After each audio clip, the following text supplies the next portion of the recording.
Yeah, right? Hi everyone, it's Davina Rodriguez of DancingHotDogs.com, and I'm in New Jersey where we're going to be talking with Prudential, finding out how women are getting inspired across the country and motivating themselves to a brand new tomorrow. Just a few things to note. We have had a partnership with the Great Girlfriends for over a year now. The Great Girlfriends is a podcast started by Brandis and Sybil, which you'll learn all about in a few minutes. But we also have a partnership with Hispanicize, which we are really proud of, given that it's Hispanic Heritage Month. Mm-hmm. We wanted to showcase some of the work that we're doing to engage the Hispanic community. How you made that a big piece of your brand strategy? Well, originally, like I said, when we were a general market public relations practice, we were based in Miami, and so we had the knowledge of Hispanic media. And we then had a partner in the African American community, and we realized that there was not a dedicated service for media in that time. And so that was the original idea, and we used to say that we could Hispanicize anything. So that was kind of our play on words. We could take that strategy and we could make it culturally relevant for the marketplace.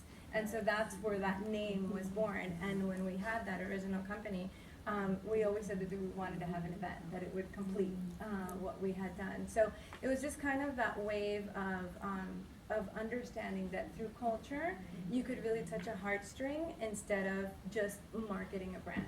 Yeah. So and I think, what do I not want to be known for? What can I live with? What's the worst piece of feedback or the worst thing someone can say about me? That's okay, because everyone's going to say something, right? We all have developmental opportunities, and we all have stuff that we wish wasn't true, but it's who we are. And so think about both of those things, but start with the second. Because if you start with the first, everybody wants to be known for the same stuff. They want to be smart, they want to be likable, they want to be eager and ambitious and organized and a go-getter and somebody that can execute and somebody who is fancy and pretty and all those things. Of course, everybody wants those things. But what do you not want to be known for? Your truth. No matter what room it is, be it here in Prudential, be it out in your world, be it in the workplace or wherever you are, bring all of you to the table. Thank you. I'm saying, as you repeat after me, I want you to really hear what you're saying. Today, I will dive into my deepest fears. To elevate to my highest faith. To accomplish my greatest achievements. I'm learning how to swim. I didn't learn how to swim until I was like 20-something, okay? So that was my mother. She was a seer.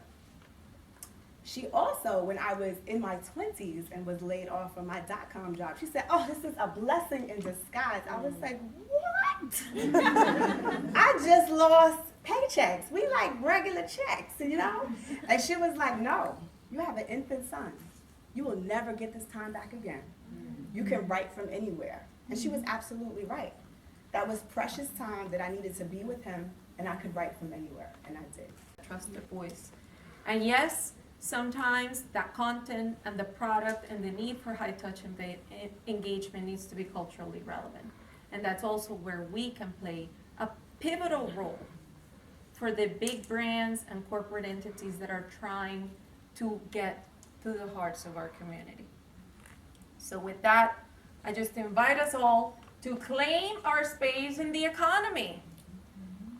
To not only get the money and ask for it, save it, and give it.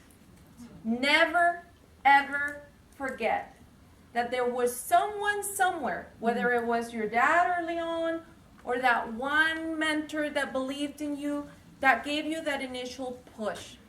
So next time your niece is pitching you her jewelry line, give her the $50 she needs. Is the investment gap.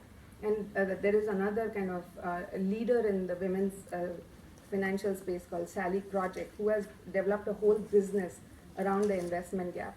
And the investment gap basically means that women don't invest, take as much risk in their investments as they need to. So they don't invest necessarily for the long term.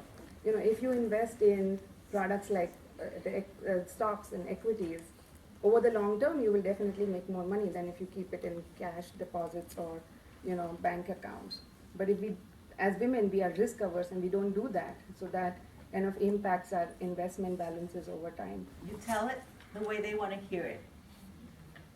It increases awareness about who you are, what you do, and why you do it. Why is it so special?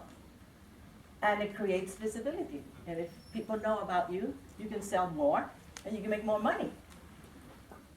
And it increases demand on your brand, on what you do, and your possibilities are endless. Inspired!